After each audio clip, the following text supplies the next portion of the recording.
अस्सलाम वालेकुम स्टूडेंट। आज हमने मेरे यूट्यूब चैनल पे फिज़िक्स का लेक्चर नंबर 5 पढ़ना है।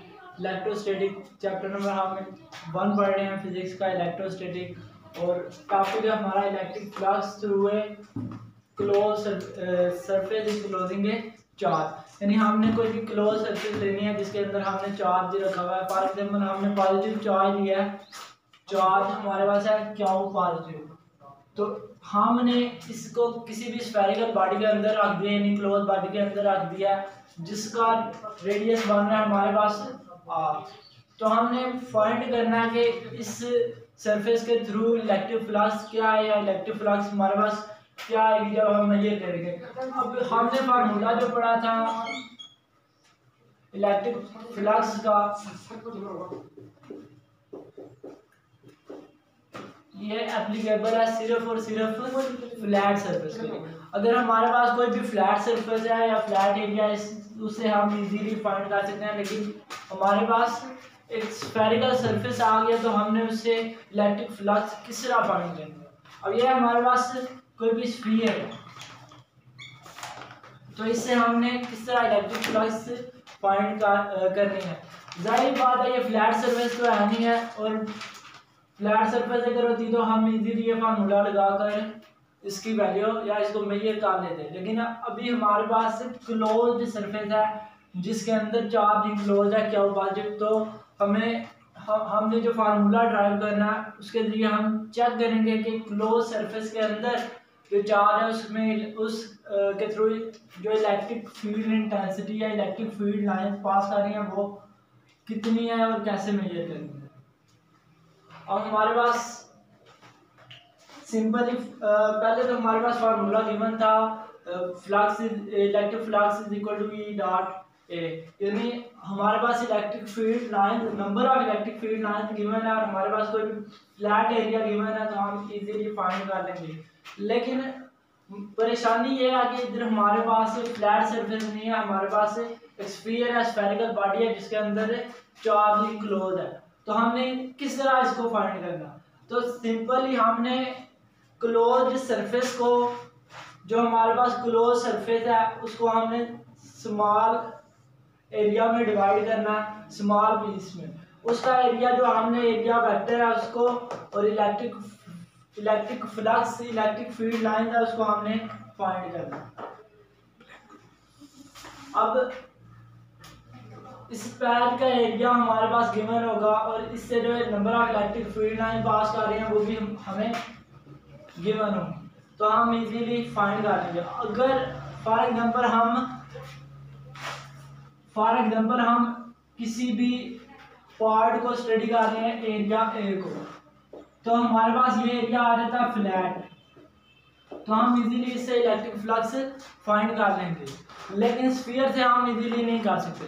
अब हमने फार्मूला ड्राइव करना है इसका, तो देखना है कि किस तरह इलेक्ट्रिक फ्लक्स की वैल्यू हमारे पास आती है।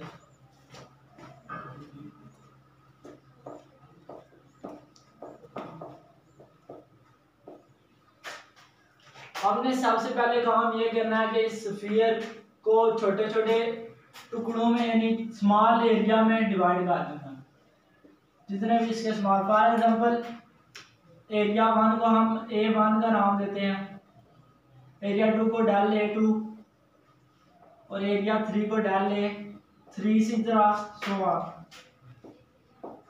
अब इसमें से जो इलेक्ट्रिक फील्ड पास हो रही है वो कितनी पास हो रही है, क्योंकि हमने चार्ज को सेंटर में रखा है, चार्ज क्यू को हमने सेंटर में रखा है, इसकी वजह से इलेक्ट्रिक फील्ड लाइन जो पास होंगी वो एरिया से इक्वली पास होंगी, यानी इक्वली डिस्ट्रीब्यूट होंगी, इरेगुलर नहीं होंगी। एरिया डेल A1 से इलेक्ट्रिक फील्ड E1 पास कर रही है, एरिया डेल A2 से electric field E2 electric field line E2 E3 और इसी तरह।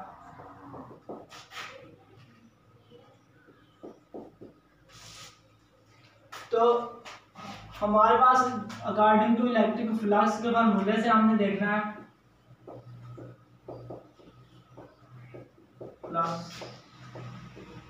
प्लस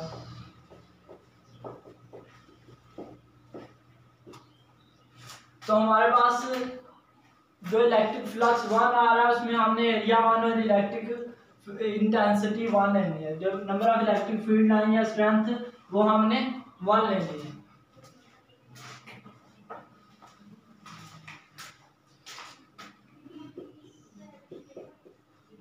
डेल A1 प्लस इसकी वैल्यू हमने इधर पुट कर देनी है, डेल A2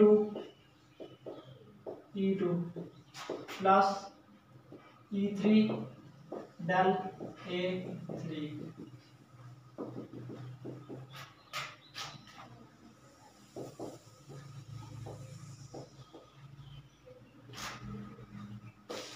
ये हमारे पास इलेक्ट्रिक फील्ड आ गया। जो एरिया हमने डिवाइड किया था स्मॉल पैचेज में, उनकी इलेक्ट्रिक फ्लक्स हमारे पास गिवन आ गया। अब हम पहले स्टडी कर चुके हैं, हमारे पास पॉइंट चार्ज किया हुआ है। तो हमने देखना ये था कि अगर पॉइंट चार्ज है तो उसमें से इलेक्ट्रिक फील्ड लाइन सेम पास होगी, यानी इलेक्ट्रिक फील्ड इंटेंसिटी किसी भी एरिया से सेम पास होगी। इलेक्ट्रिक फील्ड इंटेंसिटी में कोई डिफरेंस नहीं होगा। तो हमारे पास हमने E को कॉमन ले लेना, del A1 plus del A2 plus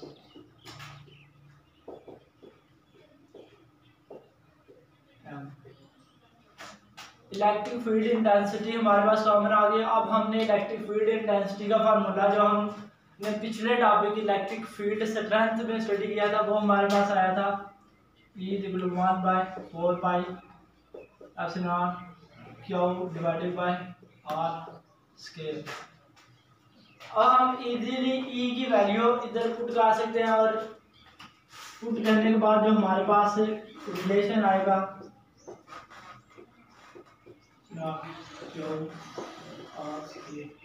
तो ये हमारे पास जो हमने एरिया डिवाइड किया था इसको हम इजीली लिख सकते हैं कि total area of the sphere या टोटल एरिया कितना हमारे पास आ रहा है।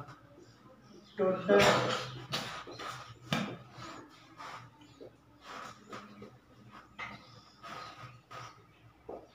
एरिया ऑफ स्फीयर हमारे पास टोटल एरिया था जो इसका वो A था। अब जब हमने इसको स्मॉल पीसेस में अलग अलग किया था तो वो हमारे पास del A1 del A2 del A3 इस तरह एरिया हमारे पास आया था। अब जो एरिया वेक्टर हमारे पास टोटल आ रहा है वो एरिया हमारे पास आ रहा है A। तो हमने इसकी जगह हमने A लिख देना सिंपली और इलेक्ट्रिक फील्ड इंटेंसिटी की आपने फार्मूला उसका पुट कर देना है। तो हमारे पास आ जाएगा 1/4 epsilon not Q by R square. ये हमारे पास एरिया आ गया और एरिया का फार्मूला आता है 4πr स्क्वायर। हम स्फीयर को स्टडी कर रहे हैं इसलिए हमने एरिया की जगह पुट कर देना है 4πr स्क्वायर। तो उसके बाद हमारे पास जो वैल्यू आएगी फार्मूला ड्राइव होगा वो हमने देख लेना है। Electric flux is equal to Q by epsilon not आएगा।